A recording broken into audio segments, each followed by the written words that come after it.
अस्सलामुअलैकुम। ये बात करते हैं हमारा जो नेक्स्ट टॉपिक है उसके बारे में, वो है एवोगैड्रोस नंबर। तो हम बात करने जा रहे हैं एवोगैड्रोस नंबर के बारे में। तो जरा देखिएगा क्या बात करते हैं।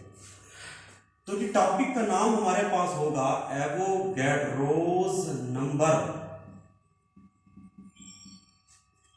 मैट्रिक के अंदर भी आप इस चीज को पढ़कर आए हैं, लेकिन यहां पर जिक्र करेंगे कि एवोगैड्रो नंबर क्या है। लेकिन उससे पहले मैं एक छोटी सी बात कल के लेक्चर के हवाले से करना चाहूंगा, मोल्स के हवाले से करना चाहूंगा।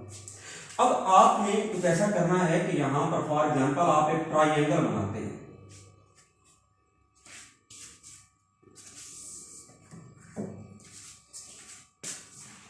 हम एवोगैड्रो नंबर की बात करेंगे तो साथ एंड पर हम जब इसका न्यूमेरिकल पॉइंट ऑफ व्यू से बात कर रहे होंगे तो मोल्स की इंशाल्लाह मजीद बात करेंगे। तो अभी हम देखते हैं एवोगैड्रो नंबर के बारे में। तो कल का ही थोड़ा सा लेक्चर जो है वो हम रिवाइज करने जा रहे हैं। तो जरा इमेजिन कीजिएगा, हम कोई एलिमेंट ले रहे हैं, यहां पर हमने कोई एलिमेंट लिए हैं। फॉर एग्जांपल हम एलिमेंट ले लेते हैं, हाइड्रोजन का एलिमेंट ले लेते हैं। तो ये हाइड्रोजन एलिमेंट है और यहां पर ये क्लोरीन का एलिमेंट है।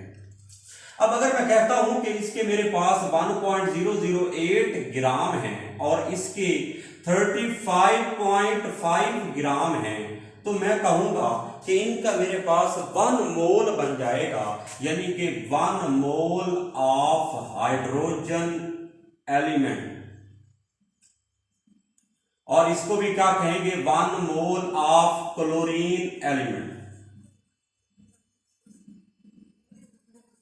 अच्छा, थोड़ा इमेजिन कीजिएगा कि इनके हमारे पास 1 मोल है। अब 1 मोल का मैस कितना है वो तो हम कल पढ़ चुके, और इतना मैस हो तो उसका 1 मोल बनता है, ये भी हम कल देख चुके। तो आज का जो हमारा नेक्स्ट जो हमारा ओवरव्यू होगा वो क्या एवोगैड्रो नंबर के हवाले से होगा। तो अब क्वेश्चन ये है कि अगर 1 मोल मेरे पास हाइड्रोजन का एलिमेंट हो तो उसके अंदर एटम्स हाइड्रोजन के अंदर कितने होंगे, तो वो हमारे पास कितने होंगे, वो होंगे 6.02 × 10⁻23 एटम्स ऑफ हाइड्रोजन। इसी तरीके से मेरे पास अगर 1 मोल होगा क्लोरीन का, तो मैं कहूंगा कि मेरे पास 6.02 × 10⁻23 एटम्स हैं किसके, क्लोरीन के। तो अब जरा इमेजिन कीजिएगा कि 1 मोल अगर मेरे पास एलिमेंट होता तो उसके अंदर एटम्स कितने होते, वो 6.02 × 10⁻23 होता। लेकिन क्वेश्चन मार्क ये है, अगर हमारे पास वैल्यूज बदल जाती हैं, अगर मैस मोलर मैस डिफरेंट हो जाए तो कैसे करेंगे। तो अगर मेरे पास फॉर एग्जांपल मैं करना चाहता हूं नंबर ऑफ एटम्स मालूम करना चाहता हूं, तो मुझे क्या चाहिए, मुझे नंबर ऑफ एटम्स के लिए मुझे उस चीज का मैस ऑफ एलिमेंट चाहिए डिवाइडेड बाय उस चीज का एटॉमिक मैस चाहिए, और मल्टीप्लाई मैं कर दूंगा उसको एवोगैड्रो नंबर के साथ, उसकी वैल्यू मतलब 6.02 × 10⁻23 के साथ मैं उसको क्या कर दूंगा, मल्टीप्लाई कर दूंगा। अब जरा फिगर्स देखिएगा, अगर मुझे नंबर ऑफ एटम चाहिए तो मैं mess divided by molar mass multiply bye Avogadro number कर दूंगा, तो मेरे पास उस चीज के नंबर ऑफ एटम आ गए। तो बात करने का मकसद यहां पर यह था कि 1 मोल अगर हमारे पास एलिमेंट है तो उसके अंदर एटम्स कितने होते हैं। तो हमने देखा कि 1 मोल किसी भी चीज का हो तो उसमें एवोगैड्रो नंबर ऑफ पार्टिकल होंगे 6.02 × 10⁻23 पार्टिकल होंगे। अब इस बात को अगर हमने पढ़ लिया है तो अगर हम फॉर एग्जांपल हमारे पास 1 मोल के अलावा कुछ हो तो हम कैसे करें। तो उसके लिए हमने कहा कि अगर for example mass of element divided by atomic mass multiply bye Avogadro number. इसी तरीके से बात करते हैं, यहां पर देखिएगा कि हम बात करते हैं वाटर की बात करते हैं, हम सल्फ्यूरिक एसिड की बात करते हैं। अब वाटर या सल्फ्यूरिक एसिड की अगर हम बात करते हैं तो वाटर हमारे पास क्या है, ये मॉलिक्यूल है, ये भी हमारे पास मॉलिक्यूल है। अगर मेरे पास वाटर का 18 ग्राम होता है, अगर वाटर का 18 ग्राम होता है और इसके 98 ग्राम होते हैं, तो हमारे पास 1 मोल वाटर होगा। तो 1 मोल ऑफ वाटर, यहां पर मैं लिखूंगा 1 मोल ऑफ वाटर, और यहां पे लिखूंगा 1 मोल ऑफ सल्फ्यूरिक एसिड लिखूंगा। अब क्वेश्चन क्या है, क्वेश्चन ये है कि एक मोल कोई भी चीज हो और मॉलिक्यूल्स हो तो उसके अंदर कितने नंबर ऑफ मॉलिक्यूल होंगे, तो हम कहेंगे इसके अंदर होंगे 6.02 10⁻23 मॉलिक्यूल्स ऑफ वाटर, और इसके अंदर होंगे 6.02 10⁻23 मॉलिक्यूल्स ऑफ सल्फ्यूरिक एसिड होंगे। तो ये हमारा क्वेश्चन है। लेकिन सर अगर मैथ्स बदल जाए, अगर मैथ्स डिफरेंट हो जाए तो क्या करेंगे, तो बेटा हम यहां पर करेंगे number of molecules is equal to mass of molecule, यानी कि उसका जो मैस हमें दिया जाएगा, मैस नीचे लिखेंगे मॉलिक्यूलर मैस, तो मॉलिक्यूलर मैस मल्टीप्लाई बाय 6.02 10⁻23। अब मैं अगर इसको थोड़ा सा सिंपल करता हूं, सिंबल्स की सेंस में लिखता हूं, तो ये number of particles, number of molecules is equal to mass बटा मोलर मैस मल्टीप्लाई बाय क्या हो जाएगा, एवोगैड्रो नंबर हो जाएगा। तो अगर इससे पता चलता है कि अगर कोई मॉलिक्यूल कोई चीज है और उसका एक मोल हमारे पास है, तो उसके अंदर जो नंबर ऑफ पार्टिकल्स होंगे वो 1 एवोगैड्रो नंबर होंगे, वो 6.02 10⁻23 नंबर ऑफ पार्टिकल्स होंगे। तो ये हमने देखा। अब इसी तरीके से हम बात करते हैं फार्मूला यूनिट्स की, कि सोडियम क्लोराइड है, यहां पर हमारे पास फार्मूला यूनिट है, यहां पर हमारे पास बेटा नोट कीजिएगा फार्मूला यूनिट है।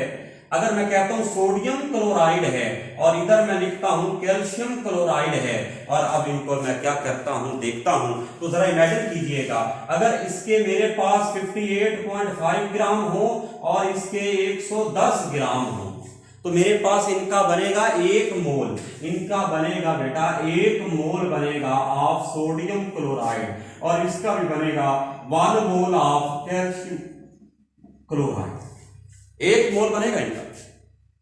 लेकिन हम जो बात कर रहे हैं वो तो बात कर रहे हैं नंबर ऑफ फार्मूला यूनिट्स की। तो यहां पर हमारे पास क्या आंसर आएगा कि इसके अंदर जो नंबर ऑफ फार्मूला यूनिट्स होंगे वो क्या होंगे, इसके अंदर होंगे 6.02 10⁻23 नंबर ऑफ फार्मूला यूनिट्स, और इसके अंदर भी कितने होंगे 6.02 10⁻23 नंबर ऑफ फार्मूला यूनिट्स। लेकिन बात को आगे बढ़ाते हैं, तो ये फार्मूला यूनिट्स के हवाले से बात कर रहे थे, लेकिन अगर 1 मोल के अलावा कुछ हो तो फिर, तो हम इसके लिए यहां पर करते हैं number of formula units is equal to mass, जो कि हमें दिया गया होगा, mass divided by molecular mass नहीं, फार्मूला मैस। तो यहां पर हम लिख देंगे फार्मूला मैस मल्टीप्लाई बाय 6.02 10⁻23। तो यहां पर हम बात करते हैं, अगर मैं इसको सिंबल्स की शक्ल में लिखता हूं तो क्या होगा, नंबर ऑफ फार्मूला यूनिट ऊपर मैस नीचे molar mass multiply bye Avogadro number हो जाएगा। इसी तरीके से हम अगली बात करते हैं कि अगर हमारे पास हाइड्रोक्सल आयन है और यहां पर मैं कहता हूं कि मेरे पास यहां पर आयोनिक स्पीशी है, आयोनिक स्पीशी है हमारे पास, और आयोनिक स्पीशी हम ले रहे हैं, तो देखते हैं कि इनके लिए क्या होगा। OH नेगेटिव है और यहां पर मेरे पास H पॉजिटिव है।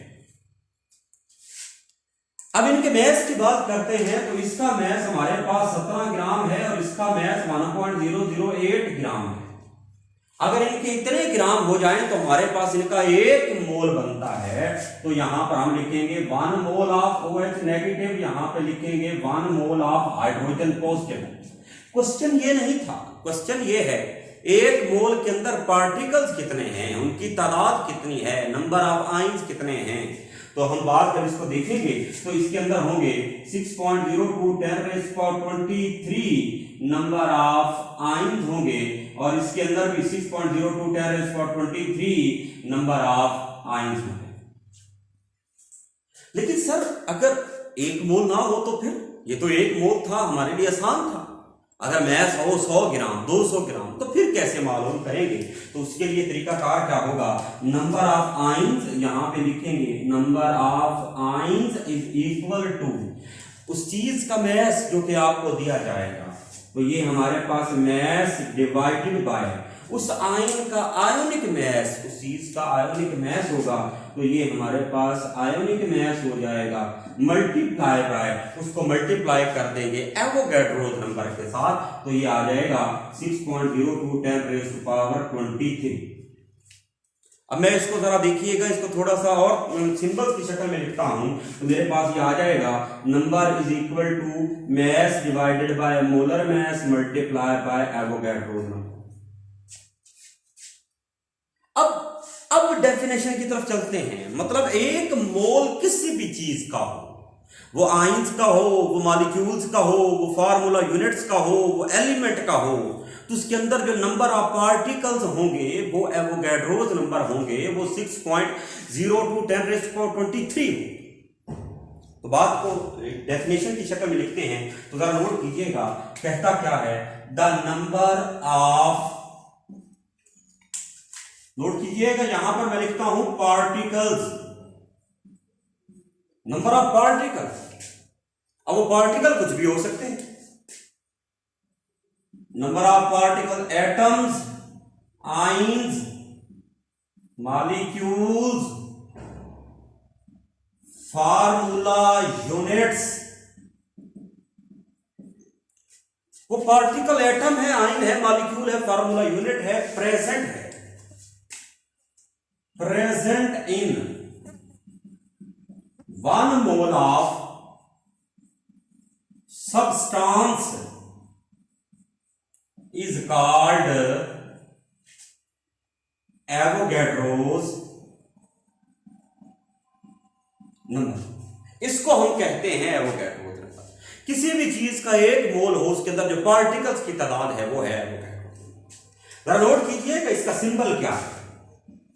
इसका सिंबल हमारे पास है एवोगैड्रोस नंबर का, ये सिंबल है कैपिटल एम कैपिटल ए, लेकिन ए थोड़ा सा करके क्या होगा, नीचे होगा। हम बात करते हैं इसकी वैल्यू की बात करते हैं, तो इसकी वैल्यू होती है 6.02 10⁻23। हम बात करते हैं इसके यूनिट की बात करते हैं, तो इसका यूनिट, क्योंकि ये एक मोल के अंदर होता है, तो इसका यूनिट होता है पर मोल होगा। अब जरा इमेजिन कीजिएगा, मैं 4 फार्मूले नहीं कहूंगा कि आप याद करें, मैं ये नहीं कहूंगा कि number of atoms is equal to mass divided by atomic mass multiply by Avogadro's number करें, मैं ये नहीं कहूंगा कि number of molecules is equal to mass over molecular mass multiply by Avogadro's number कहें। मैं आपको ये नहीं कहूंगा कि number of formula unit is equal to mass divided by formula mass multiply by 6.02 10⁻23 नहीं। हम इन चारों को फार्मूलों को इकट्ठा करेंगे।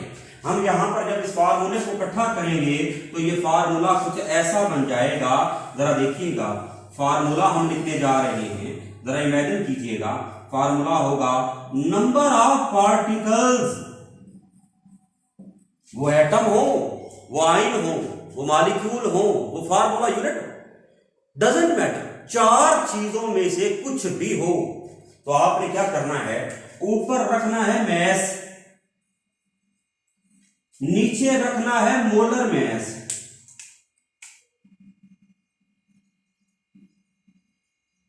और छुप करके मल्टीप्लाई कर देना है एवोगैड्रोस नंबर के साथ, मतलब 6.02 10⁻23 के साथ।